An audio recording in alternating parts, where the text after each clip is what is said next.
If you don't hear me this time, please tell me.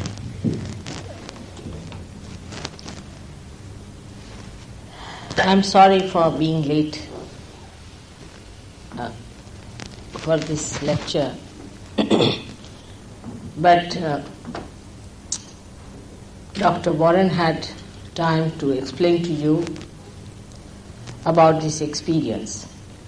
Sometimes it is easier to understand this from a person who has achieved it than to understand from a person who is talking from some 10th story. That's what my father told me, that if somebody is born on the 10th story, the rest of them are on the first floor. If you start telling them from there, they will first of all not listen, nor will they understand what you see. It's not proper that we should try to tell them something from a level to a level which is still there, static, in their mind. So one has to raise their consciousness 2-3 stories so they start seeing that there's something beyond. But in doing so, so many mistakes have been there before, and some people have done it deliberately. Some are misguided and some are doing it deliberately. Net result is just the same. Even if you give poison to someone by mistake or in a misguided way, the result is the same. In the same way, whether you are misguided or whether you do it deliberately, whatever is wrong has an effect on the Kundalini. Now the Aquarian age is the word I picked up from Dr. Warren, which is so true today. Aquarian means the water carrier, and in Sanskrit language it is called as Kumbha. Kumbha is the one what we call the Kundalini. The Muladhara is the Kumbha, where the Kundalini is there, the power of Kundalini is there. So to call it an Aquarian age must be some work of some realized soul who could see that in this age the Kundalini is going to be awakened, and that an age will start of people getting their Kundalini awakened. Now, I have already talked to you the other day about this second center, which is called as Swadhisthana, which gives us our sustenance and also our power to create. The sustenance is created inside that green part, which is represented by main 10 primordial masters. And these 10 primordial masters had another series of masters who were called as disciple principles. Now about these people I have talked to you last time. But today I would like to speak to you about other centers, especially this Nabhi, which is the navel center, which is very important in human beings. This is the center by which we seek. When in amoeba stage, we seek food. At a higher level, we start seeking heights.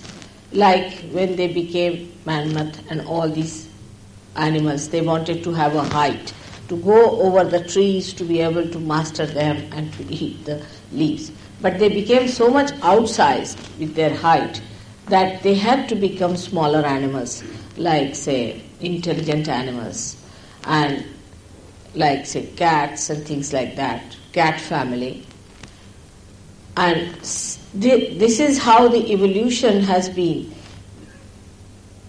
brought forth through our seeking as amoeba, then as animals, and now as human beings. As we have evolved higher and higher, we have become subtler and subtler in our seeking. For example, the people who are seeking, say, power, are not so evolved as people who are seeking their spirit, no doubt about it. Because you have gone through that. You have had enough of it. Maybe last lives you might have been kings and queens and you must have seen all the jokes of it. So you said now it's had enough of it, this power business. We don't want to have any more. Such a headache we don't want to have. So the people who are seeking money also are the people who have had enough of it and they were fed up of it. So they said now we have had enough. So now you are seekers of something beyond. It has been always so, something beyond we seek.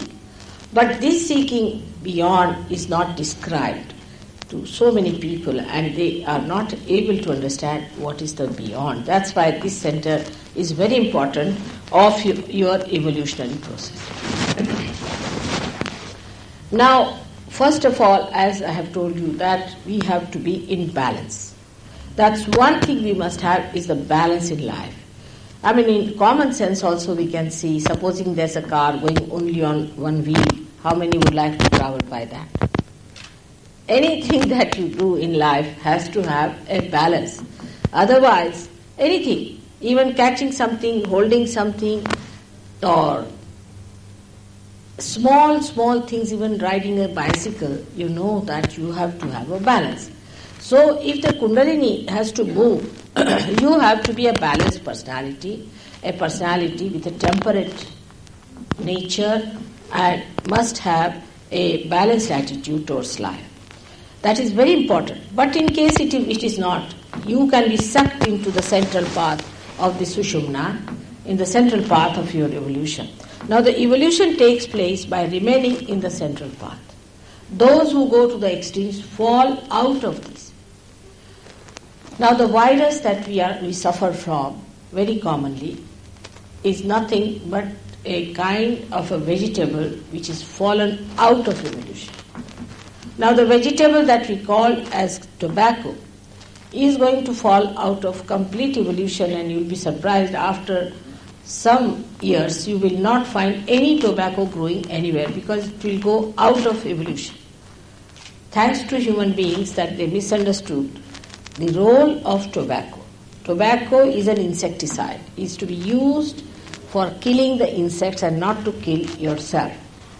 But we sometimes forget that whatever God has created for the good, sometimes we can use it for our destruction. Same is alcohol. Alcohol was created for polishing. It's very good. For example, if you have to polish your crystal, you should use gin. It's very good for diamonds or anything.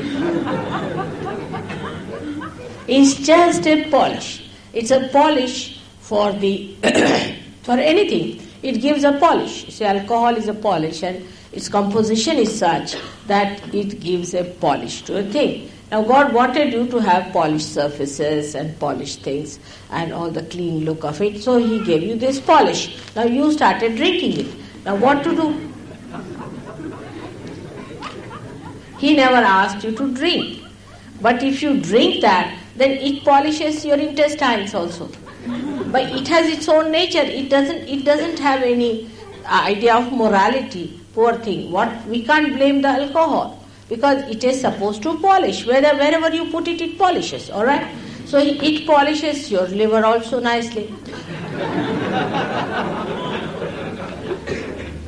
And when the liver is nicely polished, then what happens? That the heat from the liver, which is for the expulsion from the body, it has to pass into the bloodstream, cannot, because there's a barrier. And because of that barrier, poor liver does not know what to do. It just goes on accumulating all the heat within it, and that's how your liver goes out of circulation of anything.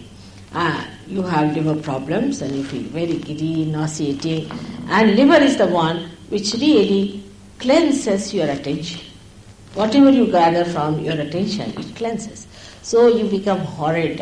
You are all the time angry, hot-tempered, you bark at people all the time. All that thing is typically liverish, you see. You grow tall, like that, absolutely straight line, and you become very hot-tempered. Sometimes you could be hawk-like. People will be afraid of going nearer such a person because such a person can be very dry personality. And that's why you'll find drunkard people, if they are over drunk, you go near them, they'll just beat you for nothing at all.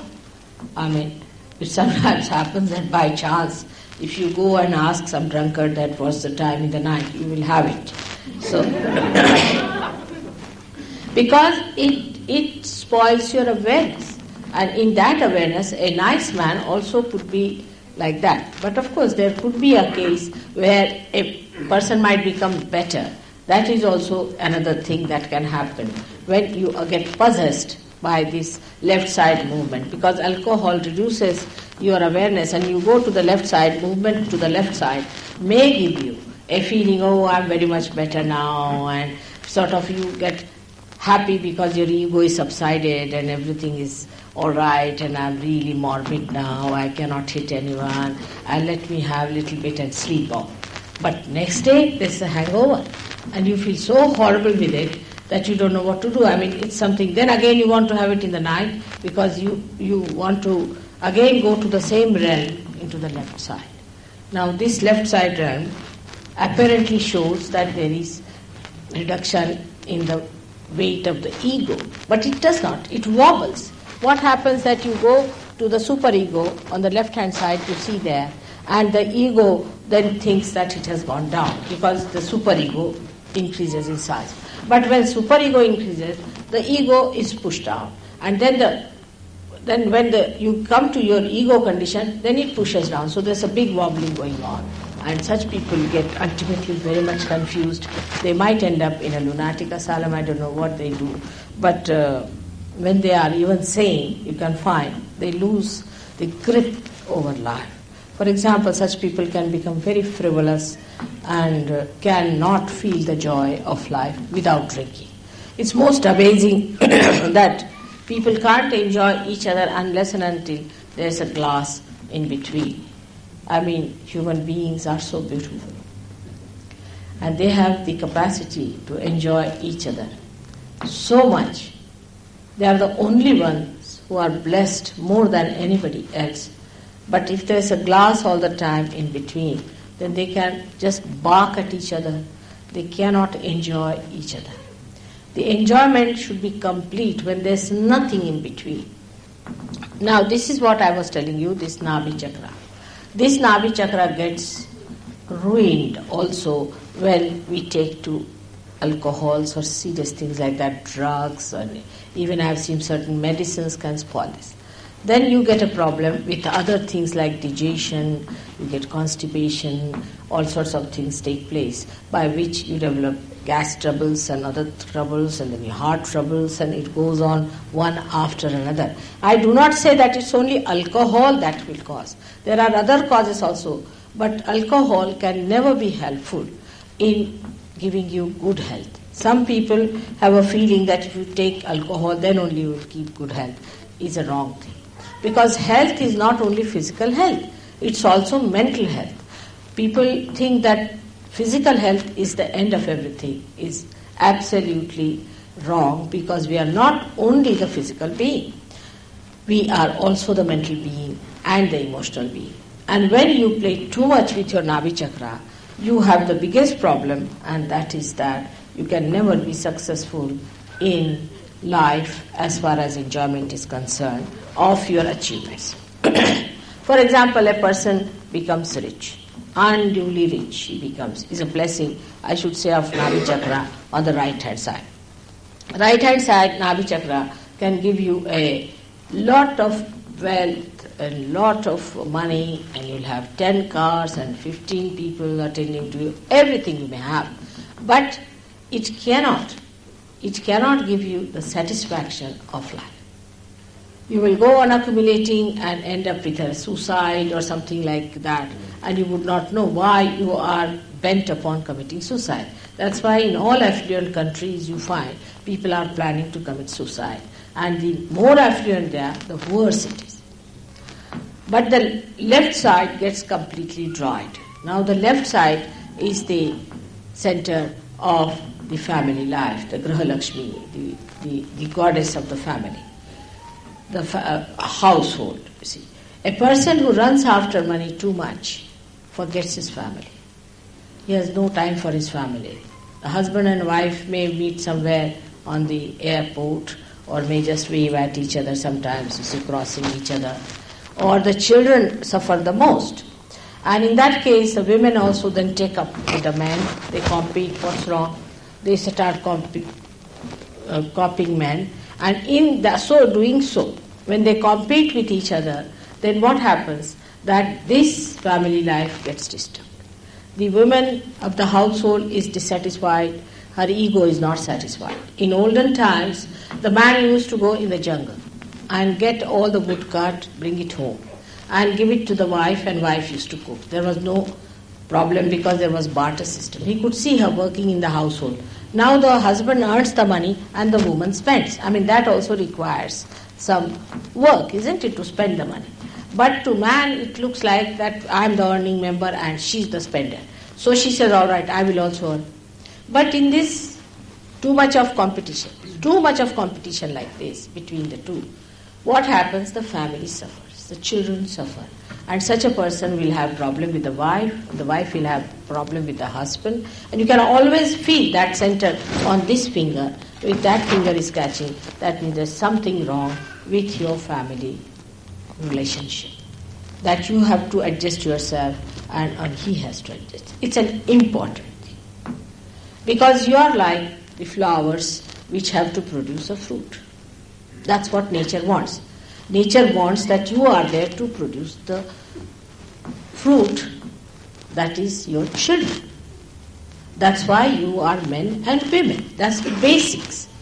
Now, if you think that with that responsibility, if you can do something else, you should do. But the main thing is that, and if you don't do that, is to look after your children, to give them joy, have a beautiful nest for them, then I must say that you are neglecting your basic duty and your attention on something else. That's why so many divorces are taking place and problems are there. Then women ask for their rights, they go beyond their limits, they become dominating here, the men become dominating. That's not the way we are going to solve. We have to know that we are two wheels of one chariot. One on the left, another in the right. Now, they are not similar. They are two types, one left side, one on the right side. But they are equal. Whatever they do, it's equal. They are to be respected equally in the same manner. And it is always so. For example, I had a girl who came to me, and she was a private secretary.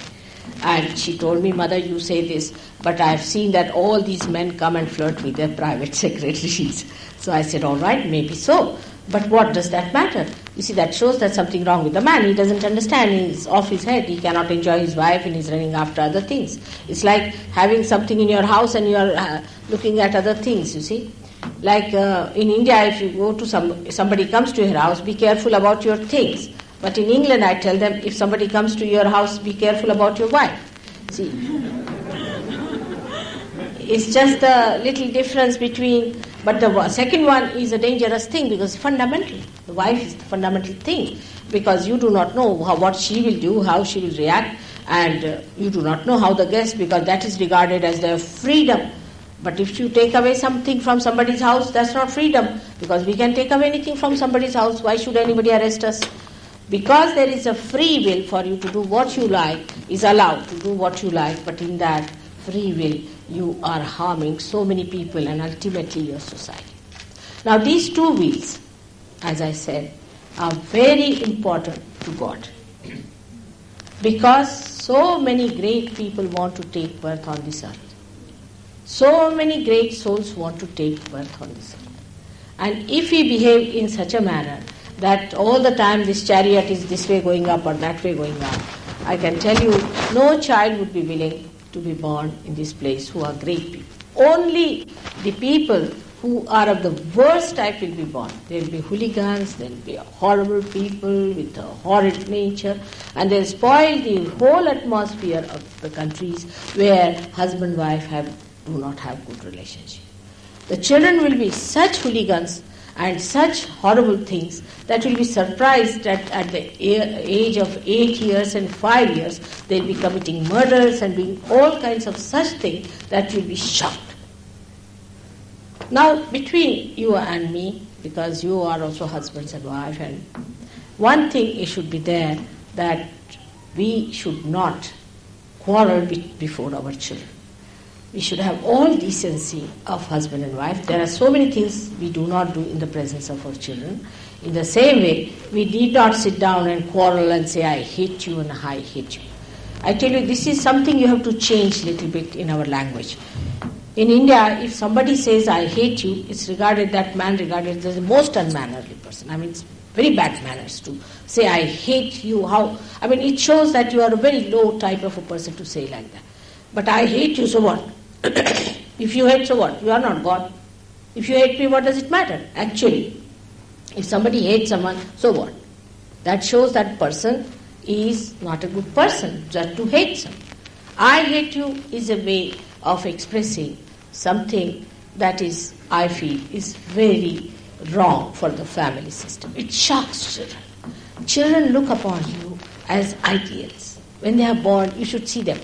Most of the children nowadays in Australia are born realized. I see them around when I went to the airport and I see they are born realized. And they watch and they're surprised and they sulk and they feel very sad. They don't take sides. They don't like the father to fight the mother to fight. And one other thing which we must understand, that a certain gradation has to be there. A woman is the strongest point of the household. Like this Mother Earth is. She takes all the problems upon herself. Because she's the strongest. Who else can withstand this kind of weight on her? It's the mother only. In the same way, a woman in the house is the mother, and she has to bear up. You see, it's nice to have a husband who comes home and says whatever he likes and takes out all the filth on you, than to have a husband who is very sweet, hello, hello, and outside he goes like a bumptious tiger on everyone. Such a man has to, you see, they are like children, I would say. They are like children. They have to take out their tensions on their wives only. And you should be an absorber of that. And that's the sign of a woman. A strong woman doesn't get easily disturbed by these things. She's not bothered.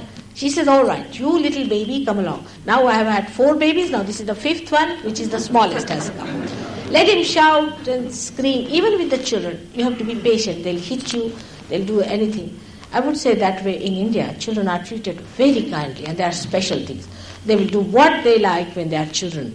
But when they grow up, we do not have teenage problem. We do not have problem when the children don't respect. This is a very important aspect of our modern life that we have to understand. What is the relationship of husband and wife is? Husband is like, say, a gentleman who is definitely is to be respected by the wife. But if she does not respect the husband, she cannot get respect for her children.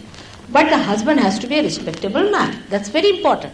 If the man is not respectable, he cannot be respected easily. But the more is the woman has to be very respectable.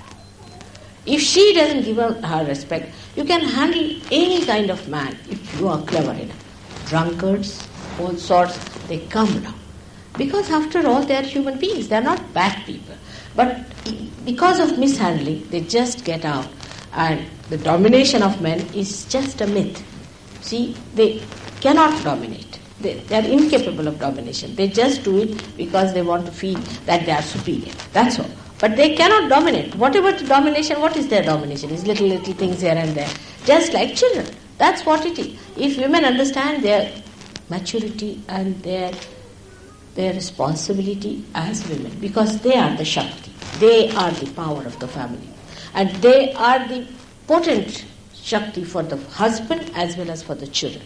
But if they get disturbed, then the husband is disturbed and children are also disturbed. But they are potent. While the kinetics are these people, like here is the electricity, all right. So we say very good lamp and electricity and all that. But from where does it come? The source is somewhere quietly sending the source and enjoying itself by giving that source. In the same way, this is a very important sentence. Why I said it? Because today I went to Melbourne and all the time this finger was burning up to this point. So that means there's something wrong with men and women as far as their family life is concerned. They are all very upset, I felt. The husband is upset and the women. Maybe the laws may be against men. Maybe here, I don't know. But in America I found a husband and wife relationship is very clear. For example, I met a lady who Very queer people there. I went and stayed with a lady. She had a luxurious house with a swimming pool and this, and a maid even coming to do everything up, and 5 stories and this. And she said, you see, one of my former husband will come and see you in Los Angeles. I said, all right, very good idea. So he came. He was like a pauper, walking like this. And he says, I have got a room on rent where I am staying, mother.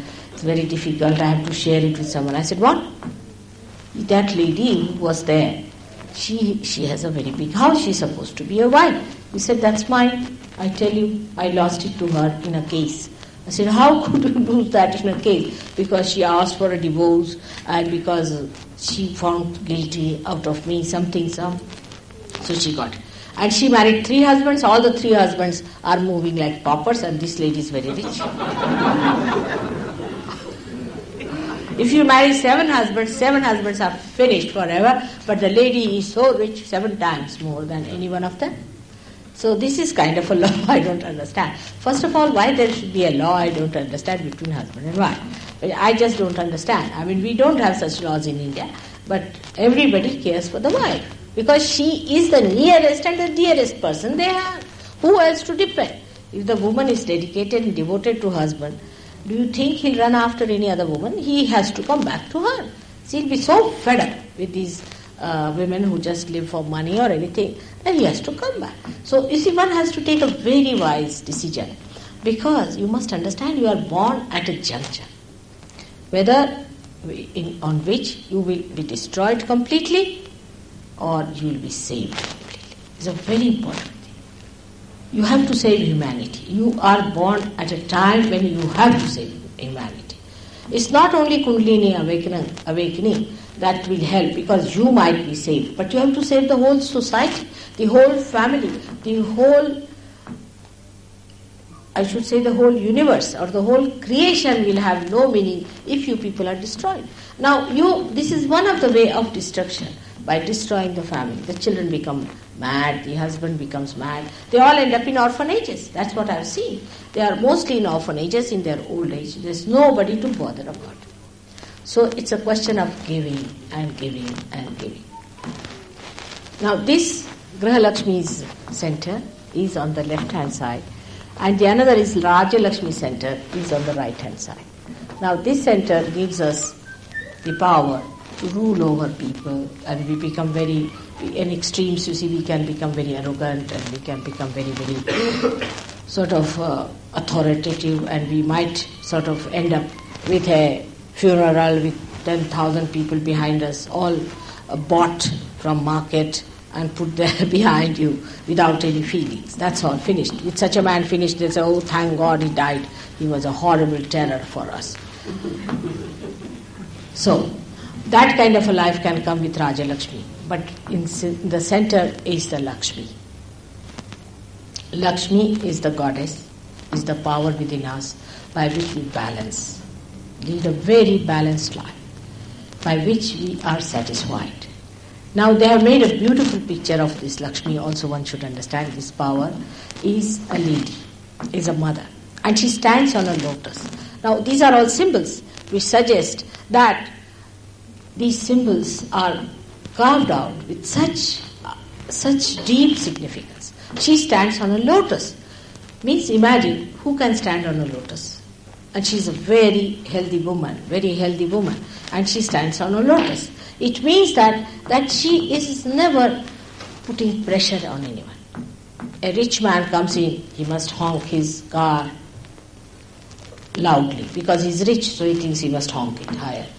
And a rich man must go in a big limousine or some sort of a thing to show off that he's very rich. If he comes to any program or they must sit in front, he should have the front seat, and he makes him known everywhere. Everybody must feel the weight of the rich man. He can run away with 10 wives of somebody, and he can have a big boat for himself, and he can get any number of women there, and he can spoil any families he likes because he's rich. This kind of thing comes in people, but Lakshmi, the one who stands on the lotus, in the beauty and the glory of the riches that God has given that person.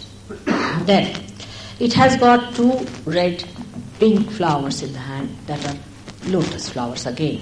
Now the lotus is regarded as a very holy flower in India because it is so receptive to everything that is crude and funny. First of all, it is born in the mud. Just think of it.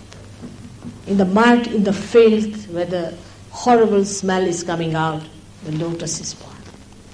And the one lotus gives the fragrance, the beautiful fragrance to the whole atmosphere and kills all that filth and everything and covers the whole pond with its big, big leaves so that it looks a beautiful pond. That's what is the lotus for. But this lotus is a pink lotus, means pink, is the sign of love. Pink is the sign of love. So such a person has to have tremendous love and that softness of the lotus. Now the inside of the lotus is very soft and nice. And I don't know what you call that, the black bee, a very big one, which has got horrible... No, the black bee is like that, which has got angular legs and things like that. Horrible, you cannot touch it. That one can find its place in the lotus. When it goes to the lotus opens its petals and takes it inside and makes it sleep on the corona that it has, very soft one on the bed, and covers it nicely and gives it a nice, swinging feeling that it feels it is in the lap of the mother and it sleeps on. Even such an animal, it gives a place to live. Now the man who is a Lakshmipati, the one who is blessed with Lakshmi, has to have a temperament like that. Anybody who comes to his house, anyone, should be very readily accepted. I have seen people like that. I have seen in my lifetime. Should be accepted and they should be very gratified to have such people in the house and should feel that, oh God, what a blessing it is that we have a guest in the house. But in modern times, we find out devices and methods how to avoid guests. Guests are equal to pests. I was in London. We were living on Surrey Hills and we had bungalows, separate bungalows, quite good bungalows, I should say. There were 7 bungalows. And poor husbands were taken to task for mowing the lawns and everything, and the wife used to tell them, now come along, do it properly. And the polishing of the brass, whatever was there, and everything was done very well. But I didn't see even a rat enter those houses. Even a rat. I mean, leave alone human beings. Nothing entered those houses, only these 2 persons used to come out and go in. And I don't know, they might be having some yearly, some sort of a get-together maybe. But nobody would. While my house was naturally, I am like this, so it was open all the time. People would come in and go out and this and that, and I was just enjoying their company. And one day they asked me, what's the matter in your house? All the time people are coming and going, and we used to wonder, what is it going on inside? I said, nothing, just they come, have tea and go. That's all, just some talk together, some rapport of love. But what is this? All the doors are closed. That way I must say, Sydney people are very open-hearted. And they like to be together. There is a togetherness in them. But with all this, if you cannot have togetherness to enjoy your wealth with others, then what's the use of all the wealth? If you have wealth, you'll go for horse racing. That's also your own enjoyment. If you have wealth, you will do something else which is so individualistic. You cannot enjoy your wealth unless and until you share it. As I told you the other day, that I am a capitalist in the sense I have all the powers within myself. But I cannot live without sharing it, so I am the greatest communist because I just cannot enjoy it. That's why I had to come all the way to Australia. And today my husband was so insistent that I should come back soon. I said, no, I have to meet all the Australians still, and then I'll come. So unless and until you share this love after realization, you do not enjoy. All isms drop out because you become combination of both extremes. And you just start enjoying yourself. Now this lotus is in the hand, and another hand that the goddess has is like this. She has 4 hands, and one hand like this.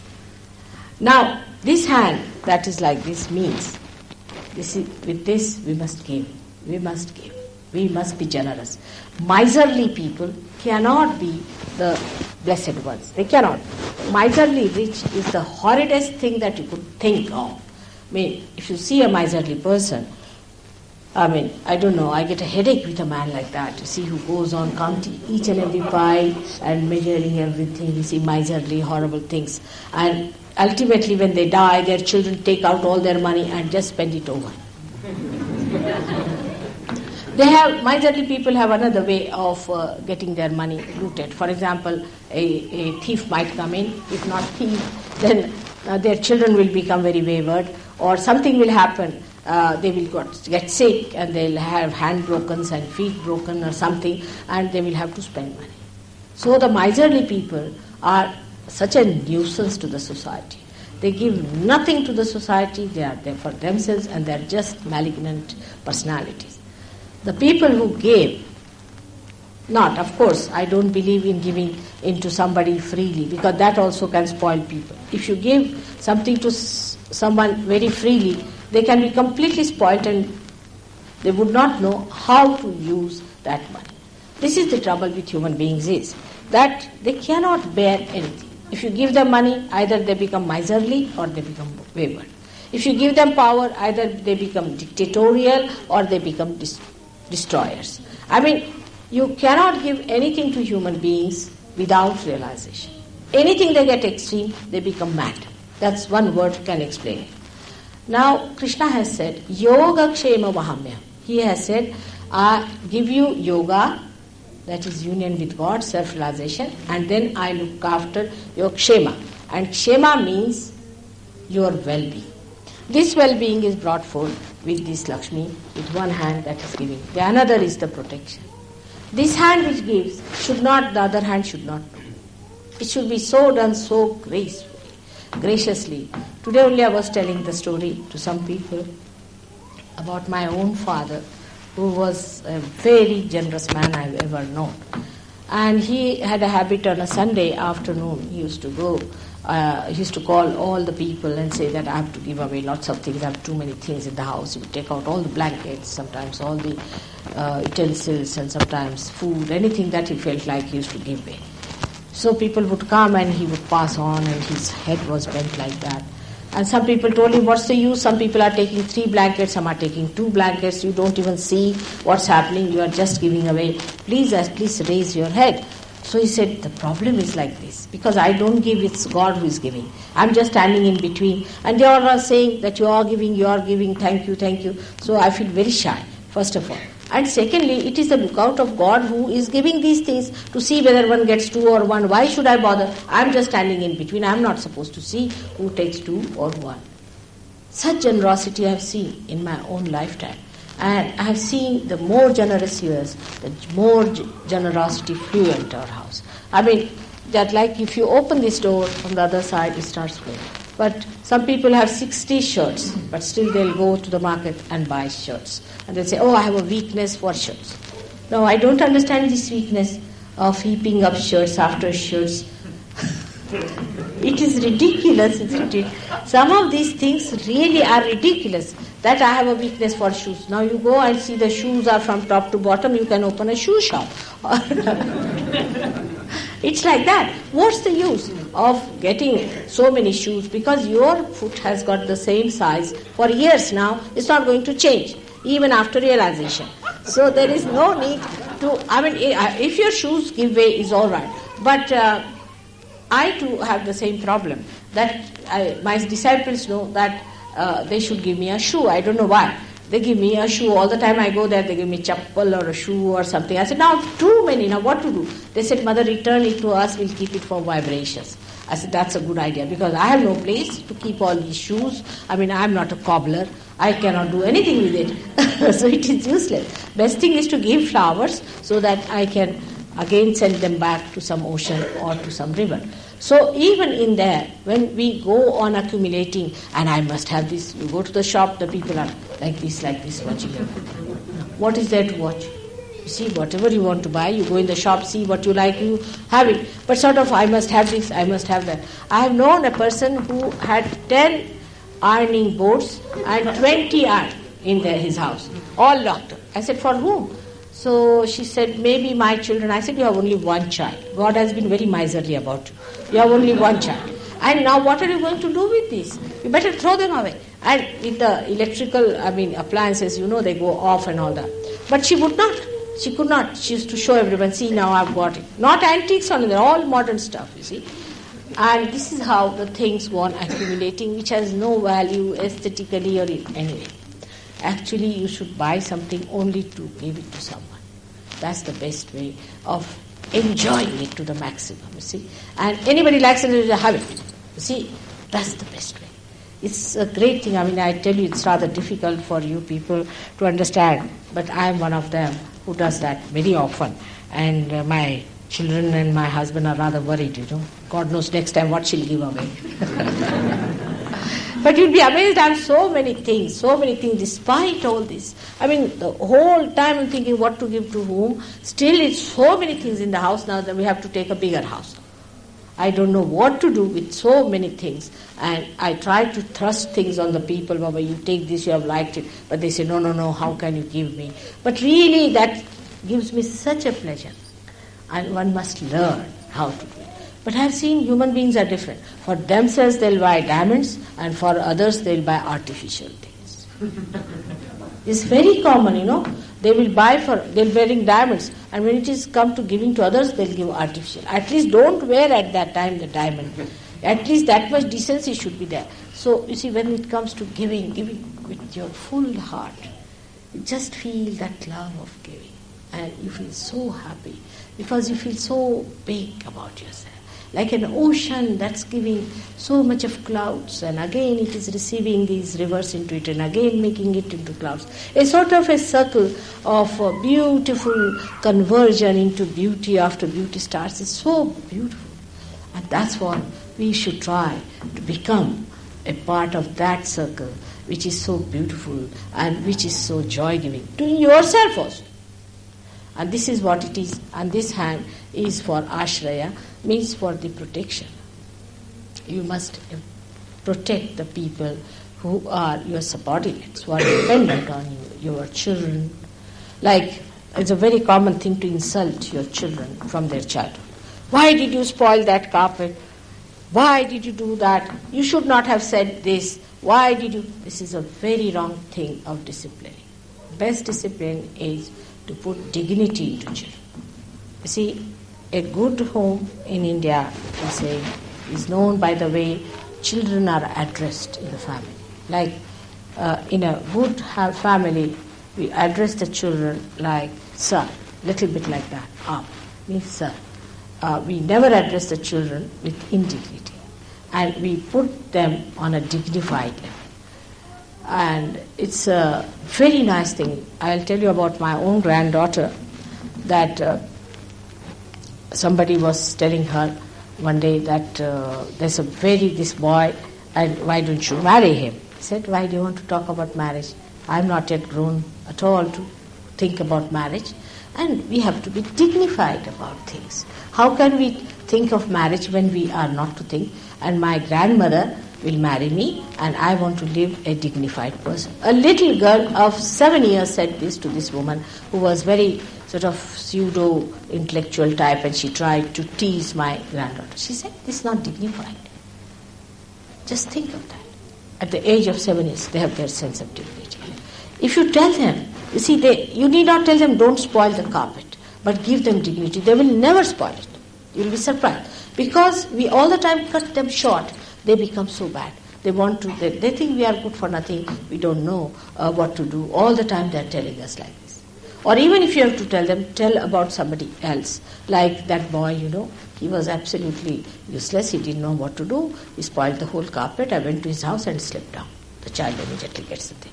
But directly, all the time hitting the child. You see, it gives him a personality which does not hold anything substantial within. He might later on become a very arrogant person, taking a cue from his parents, and he may behave the same manner. But he would not be that dignity which just is silent and is expressing and manifesting. It should be a silent dignity which just manifests. And when people see such a person, it happens. people see and say, oh, what a man, what a dignity. You see, that's what. And they become sort of ideals for society. I think this correcting the children is not the way.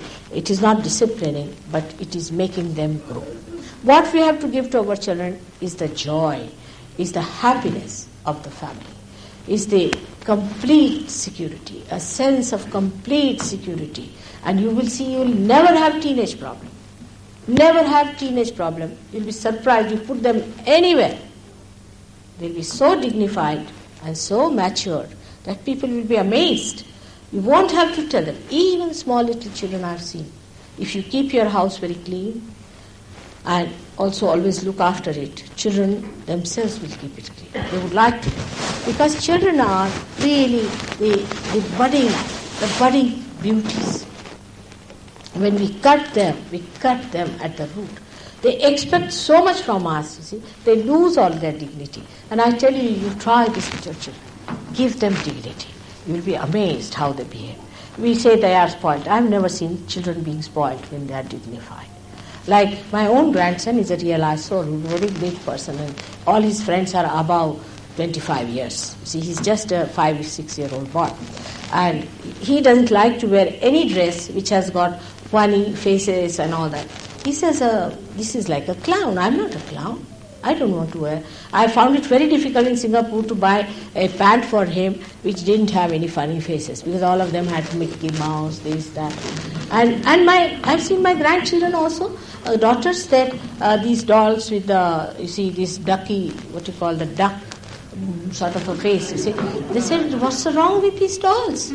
They should know how to put their lips. This is not good. I mean, you see, they themselves know that this is wrong. She's going to go into tantrums. That's what they say. This duck is going to go into tantrums. That's why she's behaving like this. Oh, like that. You see, their great-grandmothers, sometimes the way they do some things and the way they behave. But we must give them real love and joy and happiness. That's the thing we can give to our children. And you will be amazed that this Australia is going to be blessed with children who are very great saints. Very, very great saints. I know that.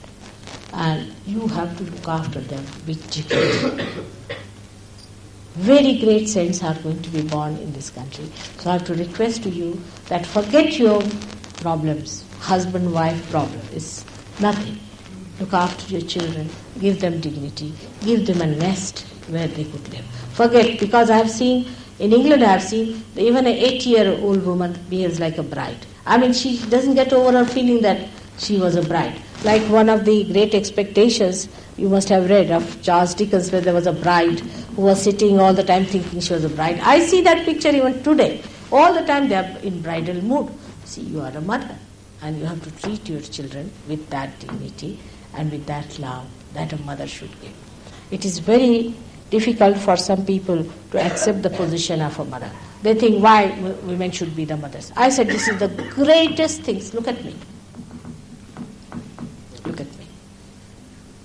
This is the greatest thing to be the mother, to love everyone. That they depend on you for love and guidance, just for love. Such a great thing to feel, oh God, see how much I can give, how many cups I can fill. It's such a great feeling. I wish you would know what a mother is. And the motherhood you have to learn from your children and grandchildren and expand it to the whole universe. It's such a great thing a woman has. In the same way, the father has to do a lot of things about which I will tell you when we go to the other center. I think I've talked at length on this center because all the time what I find, these two centers are catching very much in Australia. So we have to talk about the things that are catching on this and this. And today I saw there 5, 6 children with their both the fingers saying, all realized children, with those fingers they were sucking. And they were showing me again sucking like that. So you can imagine how much it is. And otherwise this one. And this means that you have been going to some unauthorized personality. If you are going to some unauthorized personality, this thumb will be cut off. That's why children put their things in their mouths. And Freud has his own nonsensical theory. But actually it is the center that is catching that these born realized children are showing. Now, for today, I may not be able to cover other centers so much, but later on, what is the date we are having the program now? Next Monday, Wednesday, Friday.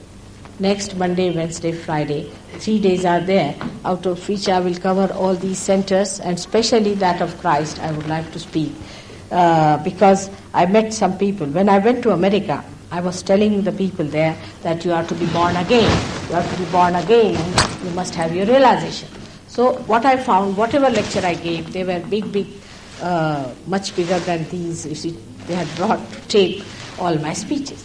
And the people who organized my program told me that, Mother, you better get it to patent and don't allow them to tape it. I said, why? They said, they will be publishing, these are all writers and this. I said, very good, let them write. But some of them started an organization called Born Again. Imagine. Now, if I said you have to be, then you start an organization that we are already self-certificated. You see, it's a thing one should understand. You are to be born again. Now, Christ has said that you will be born through me. It's a fact. Where is Christ? Is here. This is the gate. See the narrow gate. And your Kundalini has to pass through that. Now, in case it does not pass, you have to say Lord's Prayer. You have to take the name of Christ and you have to adore Him. Then only it passes through, shows that you have passed through Christ. To enter into the kingdom of God, which is the limbic area. So, it's a fact. When He said you have to pass through me, He didn't mean that people who are self-certificated can say that, all right, this is Christ, this is Bible, this is Christ. As if Christ is somewhere lying there, you just have to turn a stone and you get Him there. Christ is here. How do you approach Him? Is only through the Kundalini awakening, and it passes through Christ. This is the door. Now say, you are all Christians, or maybe you are Jews, or whatever it is. But in India, for example, they have a very antagonistic feelings towards Christianity. Now, even a Hindu or a Muslim, if he denies, he says, all right, I don't believe in Christ. He has to. I have to tell him that, see, if you don't believe in Christ, I cannot give you realization. You have to ask for forgiveness and you have to request Christ, then only this will pass. Now, there may be Jews or Christians, anytime, they have to know that all of them are here. For example, there was a doctor who came from Tehran to see me. He had cancer. And he came to see me, he had cancer of the stomach. So I told him that, do you believe that Muhammad Sahib was the same as Dattatreya or Nanaka? He said, no, I don't even believe when you say that he was Moses or Abraham. I said, he was Moses, Abraham. And they are very powerful personality. Unless and until you accept that he was Moses and Abraham, you are not going to get it. He said, I cannot say that, because Jews and Muslims are like this. I said, they both are the same, they are very great personalities. You are just fighting for nothing at all. I know who is Moses and I know who is Abraham. But he would not accept. For 8 days, then his wife, she was wiser. She said, you better get it. You are not well, you will die, better get it. Then they came. You see, this is what happens. They are just compelled. He came, all right, mother, whatever you say, I will accept. I said, not that. From your heart, you have to say. And he was cured. For your information, he was cured. So do not have any extreme ideas. They are all in there and they are all one. Only we are fighting, saying this is mine, that is mine. So this is, I've just hinted at this center because I think that's a very important center. As I have discussed with the Void about all these Abraham, Moses and all the Old Testament, which is so important. How Christ is the one who stays there, who crucified himself to make a path for us to pass through, why his crucifixion was necessary. So I'll spend more time on that later on. I hope you'll make it convenient to come again, and I hope we'll get a better hall. They are feeling very warm here. Thank you.